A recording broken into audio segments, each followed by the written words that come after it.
O Navio Branco 1919, por H.P. Lovecraft. Sou Basil Elton, guardião do farol de North Point, que meu pai e meu avô guardaram antes de mim. Longe da costa ergue-se o farol cinzento, acima de rochas submersas e viscosas que podem ser vistas quando a maré está baixa, mas que permanecem ocultas quando a maré sobe. Por um século, diante desse farol passaram as majestosas embarcações dos 7 mares. Nos tempos de meu avô eram muitas, nos tempos de meu pai não tantas, e agora são tão poucas que às vezes me sinto estranhamente só, como se eu fosse o último homem em nosso planeta.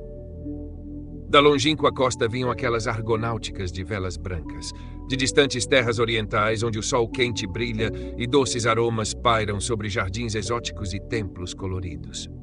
Os velhos capitães do mar vinham com frequência até meu avô e lhe falavam dessas coisas que ele, por sua vez, contou a meu pai. E meu pai contou a mim nas longas noites de outono, quando o vento uivava de forma lúgubre vindo do leste. E li mais sobre essas coisas e sobre muitas outras nos livros que os homens me deram quando eu era jovem e cheio de admiração. O mais maravilhoso que o conhecimento dos velhos e o conhecimento dos livros é o conhecimento secreto do oceano. Azul, verde, cinzento, branco ou negro, calmo, agitado ou tempestuoso, esse oceano não é silencioso. Durante toda a minha vida o observei e o ouvi e o conheço bem. No início, ele me contava apenas as simples histórias das praias tranquilas e dos portos próximos. Mas com os anos tornou-se mais íntimo e passou a falar de outras coisas. De coisas mais estranhas e mais distantes no espaço e no tempo. Às vezes, ao entardecer, as névoas cinzentas do horizonte se afastam para me conceder vislumbres dos caminhos além.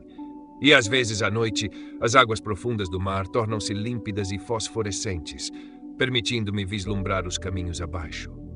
E essas visões foram tantas vezes dos caminhos que foram e dos caminhos que poderiam ser, quanto dos caminhos que são. Pois o oceano é mais antigo que as montanhas e carregado com as memórias e os sonhos do tempo. Do sul era de onde costumava vir o navio branco quando a lua estava cheia e alta no céu.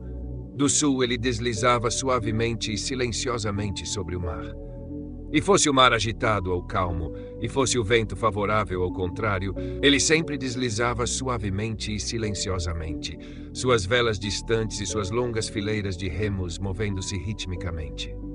Numa noite, avistei no convés um homem, barbado e trajado com um manto, que parecia me chamar para embarcar rumo a costas belas e desconhecidas. Muitas vezes, depois disso, vi-o sob a lua cheia e sempre ele me chamava. Muito brilhante estava a lua na noite em que atendi ao chamado, e caminhei sobre as águas até o navio branco, por uma ponte de raios lunares. O homem que me chamava agora me saudava numa língua suave que eu parecia conhecer bem, e as horas se preencheram com as doces canções dos remadores enquanto deslizávamos rumo a um misterioso sul, dourado com o brilho daquela lua cheia e suave. E quando o dia nasceu, rosado e radiante, contemplei a verdejante costa de terras distantes, brilhantes e belas, e para mim desconhecidas. Do mar se erguiam majestosos terraços de vegetação salpicados de árvores e exibindo aqui e ali os telhados brancos reluzentes e colunatas de templos estranhos. Ao nos aproximarmos da Costa Verde, o homem barbado contou-me sobre aquela terra, a terra de Zar, onde habitam todos os sonhos e pensamentos de beleza que vêm aos homens uma vez e depois são esquecidos. E quando olhei novamente para os terraços, vi que o que ele dizia era verdade, pois entre as paisagens à minha frente estavam muitas coisas que eu já havia vislumbrado através das névoas além do horizonte e nas profundezas fosforescentes do oceano. Lá também estavam formas e fantasias mais esplêndidas do que qualquer uma que eu já conhecera. As visões dos jovens poetas que morreram na miséria antes que o mundo pudesse conhecer o que eles haviam visto e sonhado.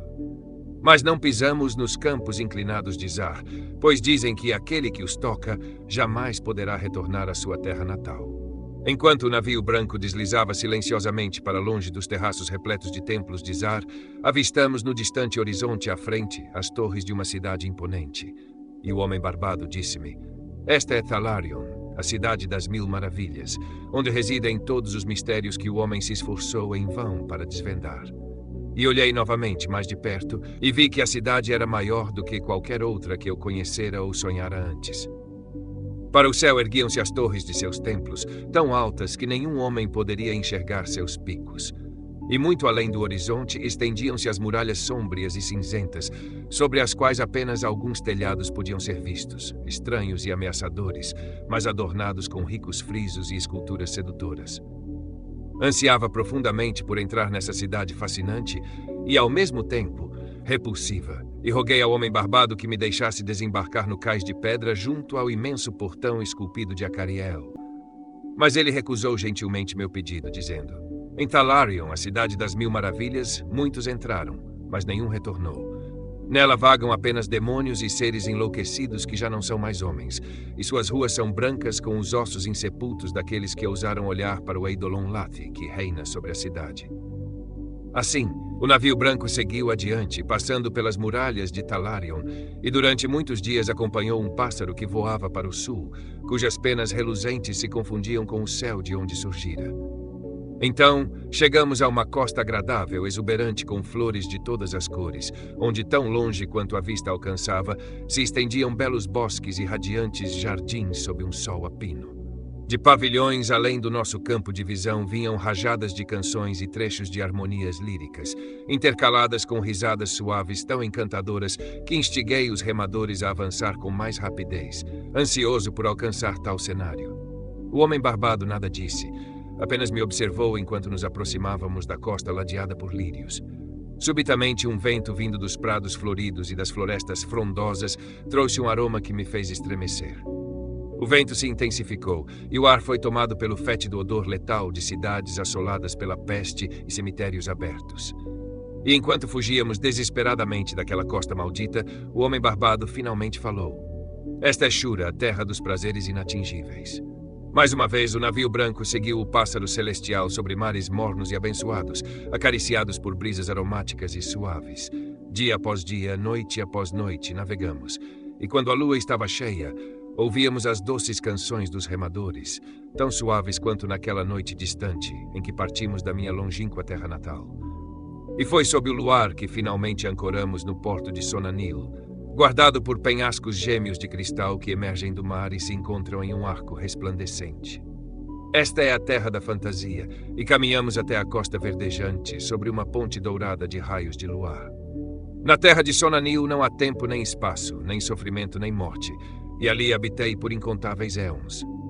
Verdes são os bosques e pastagens, brilhantes e perfumadas as flores, azuis e melodiosos os riachos, límpidas e refrescantes as fontes, e majestosos e esplendorosos os templos, castelos e cidades de Sonanil. Não há limites para essa terra, pois além de cada visão de beleza, surge outra ainda mais bela.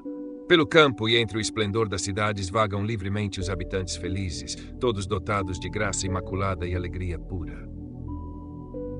Durante os éons que ali habitei, vaguei extasiado por jardins onde pagodes singulares espreitam entre agradáveis moitas de arbustos, e onde caminhos alvos são ladeados por delicadas flores. Escalei colinas suaves, cujos picos me revelavam panoramas encantadores de uma beleza infinita, com cidades de torres pontiagudas aninhadas em vales verdejantes e com as cúpulas douradas de imensas metrópoles cintilando no horizonte infinitamente distante. E contemplei sob o luar o mar cintilante, os penhascos de cristal e o porto plácido onde repousava ancorado o navio branco. Foi contra a lua cheia, numa noite do imemorial ano de Tharp, que vi delineada a forma convidativa do pássaro celestial e senti os primeiros indícios de inquietação.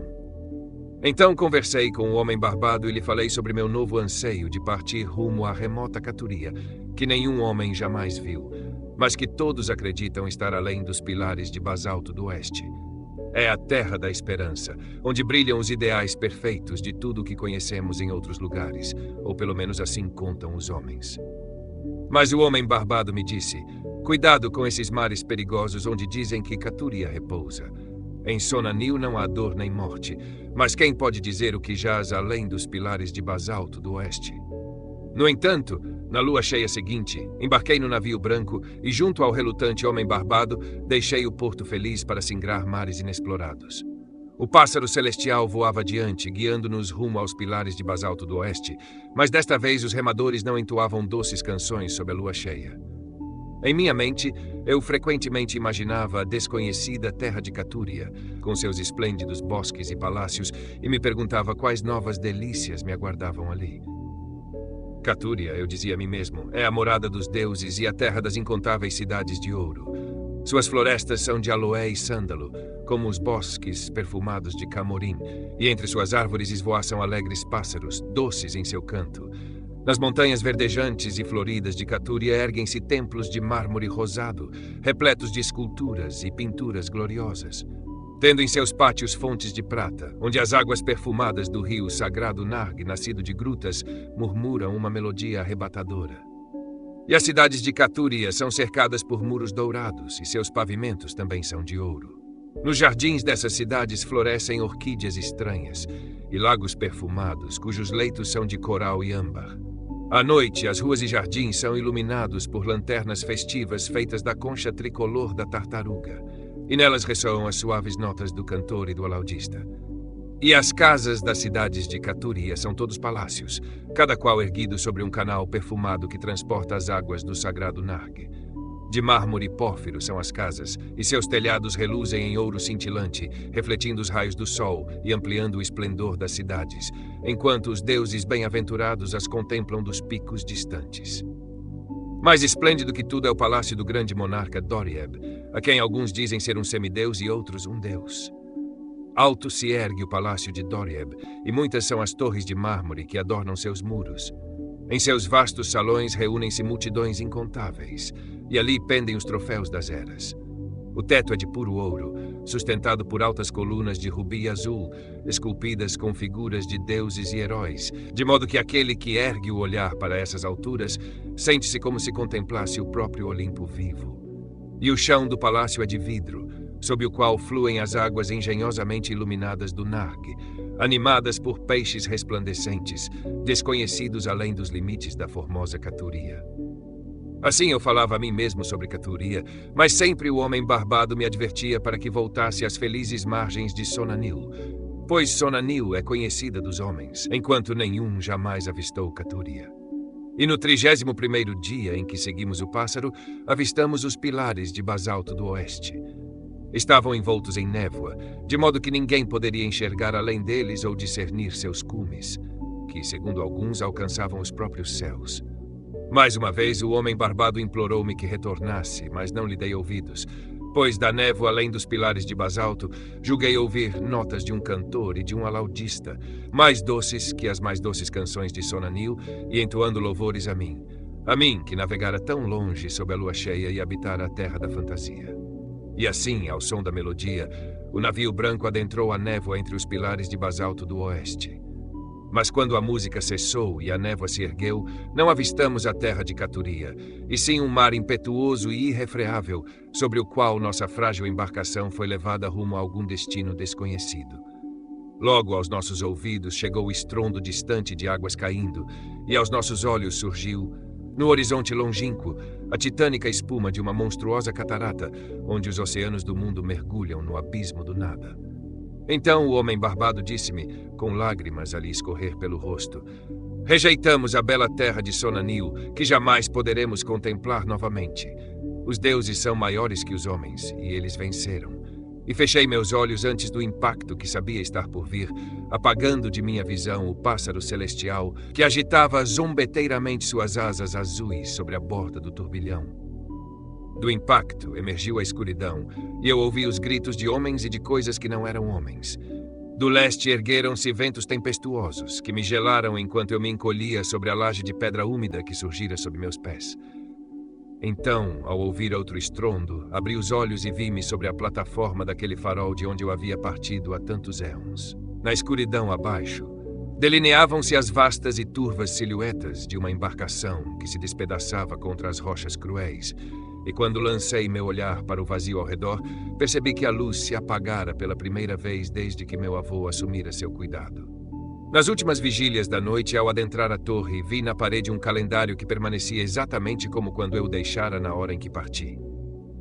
Com o amanhecer, desci a torre e procurei destroços sobre as rochas, mas tudo o que encontrei foi isto: um estranho pássaro morto, cuja plumagem era da cor do céu azul, e um único mastro partido, de uma brancura maior que a das cristas das ondas ou a da neve das montanhas.